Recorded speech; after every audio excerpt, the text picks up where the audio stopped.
আসসালামু আলাইকুম ওয়া রাহমাতুল্লাহি ওয়া বারাকাতুহু। আগেকার যুগের মানুষ আমাদের চেয়ে বেশি বয়স পেত, বেশি সুস্থ থাকত এবং তাদের হঠাৎ মৃত্যু তেমন একটা হতো না। আজকে অহরহ আমাদের আশপাশে দেখতে পাচ্ছি যে হঠাৎ মৃত্যুবরণ করেছে, বিভিন্ন রোগবালায় তাদের শরীরে বাসা বেঁধেছে। এটির কয়েকটি কারণ রয়েছে। এর মধ্যে একটি হচ্ছে খাদ্যাভ্যাস। আমাদের খাদ্যাভ্যাসে পরিবর্তন হয়েছে পূর্বের চেয়ে। পাশাপাশি আমাদের খাদ্যে ভেজালটা এত বেশি বেড়ে গেছে, যার কারণে হঠাৎ মৃত্যু, কম বয়স পাওয়া, অসুস্থ হয়ে পড়া, এই বিষয়টা খুব বেশি আমাদের সামনে দেখতে পাই। আসলে আমাদের দাদারা, আমাদের বাবারা যে খাবার খেতেন, ওই খাবার ছিল একেবারে পিওর, চাষ করা, জমি থেকে চাষ করা সবজি, ধান এবং নদী থেকে তোলা একেবারে ভালো মানের মাছ। আর আমরা খাচ্ছি ফ্রিজ থেকে নেয়া, ফ্রিজে সংরক্ষিত খাবার, পুষ্টিহীন ধান বা চাল। এভাবে আমাদের খাদ্যাভ্যাসে, খাদ্যের মধ্যে এত বেশি ভেজাল বেড়ে গেছে, যার কারণে শরীর অসুস্থ হওয়ার জন্য, অস্বাস্থ্যকর খাবার গ্রহণের জন্য মনে হচ্ছে এই সময়টাই উপযুক্ত। আরেকটি বিষয় হচ্ছে আমাদের লাইফস্টাইল পরিবর্তন হয়েছে। আগেকার যুগের মানুষ ঘুম, পরিশ্রম এটিকে একটি সুন্দরভাবে ব্যালেন্স করতে জানত বা ব্যালেন্স করত। আমরা কি করি? তারা করতেন কি সেটি আগে জানা দরকার। তারা করতেন দিনে কাজ, রাতে ঘুম, রাতের প্রয়োজনীয় সময়ে আল্লাহর ইবাদত, early to bed early to rise. সকাল সকাল ঘুমানো, ভোরবেলা উঠে যায়।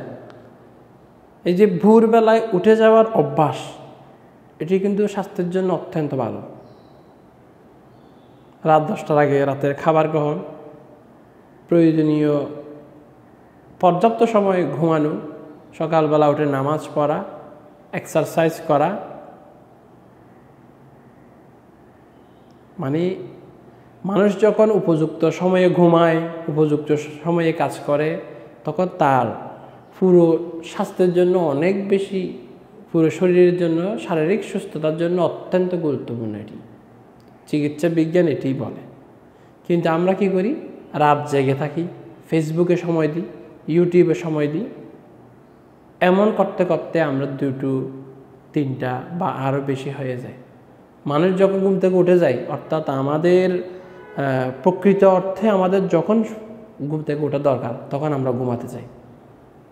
যদি আমরা এই ধরনের পরিবর্তনটা নিজেদের মধ্যে আনতে পারবো, খাদ্যাভ্যাস, লাইফস্টাইলে পরিবর্তন আনতে পারবো, সেদিনেই আমরা হব সুস্থ এবং সাবলীল, সব দিক দিয়ে একজন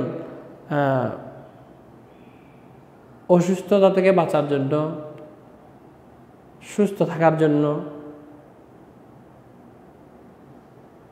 আল্লাহ তাআলার নিয়ামতকে যথাযথভাবে উপভোগ করার জন্য, তখনই আমরা সুযোগটা পাব।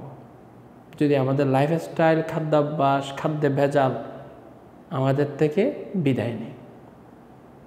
তবে আরেকটি বিষয় লক্ষণীয়, সেটি হচ্ছে আমরা অভ্যাসের দাস।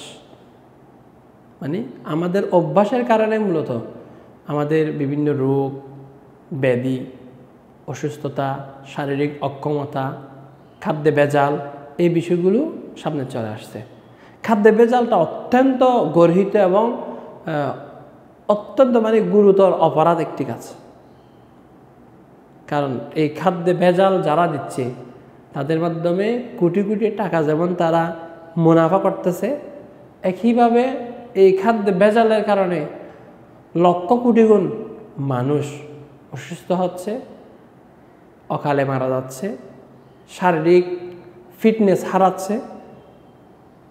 যদি এই সমস্যাগুলোর সমাধান আমরা চাই, তাহলে 1 নাম্বার, যারা খাদ্যে ভেজাল দিচ্ছে তাদেরকে অপরাধী হিসেবে সাব্যস্ত করে বিচারের আওতায় নিয়ে আসতে হবে।